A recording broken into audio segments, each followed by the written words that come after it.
François qui est mort au milieu de C'est le premier jour de l'Euro. Et maintenant, écoutez Yuri Gagarin. Retour sur Actu à présent, vous le savez, tout l'été on prend le temps dans cette matinale de vous emmener dans les archives d'Europe 1 et Dieu sait si elles sont riches. Bonjour Laure d'Autriche. Bonjour Lionel, bonjour à tous. Alors Laure, il y a 30 ans, un peu plus de 30 ans, se produisait la catastrophe du stade de Furiani en Corse. C'était très exactement le 5 mai 1992. Une tribune s'effondre dans ce stade donc, juste avant un match de Coupe de France entre Bastia et l'Olympique de Marseille.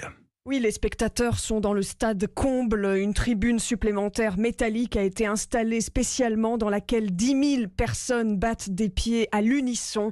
La tribune se met à vibrer puis s'effondre. La tribune supplémentaire s'effondre comme un château de cartes, entraînant dans un affreux plongeon des centaines de spectateurs. Il y a des cris, un brouhaha, des centaines de personnes sont écrasées par la structure métallique. La catastrophe fera 19 morts et près de 2400 blessés. Quelques minutes plus tard, un témoin raconte sur Europe 1. La tribune a lâché d'un coup. Vous avez ressenti quelque chose avant ? Non, pas du tout. Ça a lâché d'un coup, net. Vous êtes tombé de très haut. 20 mètres plus bas.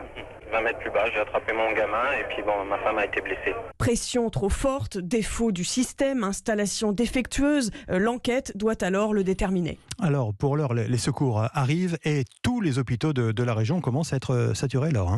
Oui, partout, à même le sol, des brancards, des perfusions, des traces de sang. Le lendemain matin, devant les magasins corses, apparaît la pancarte « Fermée pour cause de décès ». C'est toute l'île qui porte le deuil, raconte le journaliste Frédéric Elbert sur place pour Europe 1. À Bastia, par exemple, il n'est pas une boutique ou un café où l'on ne connaisse une victime de la tragédie. Et la ville qui chérissait tant son club de football souffre aujourd'hui à l'unisson. La colère est aussi là. Christian Roda, journaliste d'Europe 1, fait partie des blessés. Je peux vous dire qu'on avait tous peur. L'ambiance était chaude dans ce stade de Furiani.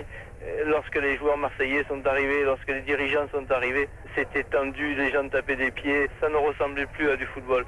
Les organisateurs avaient vu que cette tribune n'était pas stable, raconte alors ce témoin. Après, ils ont commencé à nous dire ne tapez pas, ils ont senti quelque chose, ils nous ont dit qu'il ne fallait pas qu'on tape sous les sièges, parce que ça faisait reculer les tribunes, c'est qu'ils voyaient quelque chose qui n'allait pas. La page la plus noire du football français marque aussi les joueurs, dit le lendemain Jean-Pierre Papin de l'Olympique de Marseille. Les joueurs de Bastia ont aidé les blessés, les joueurs de l'OM ont aidé les blessés, tout le monde a essayé de tenir les perfusions, à donner le maximum.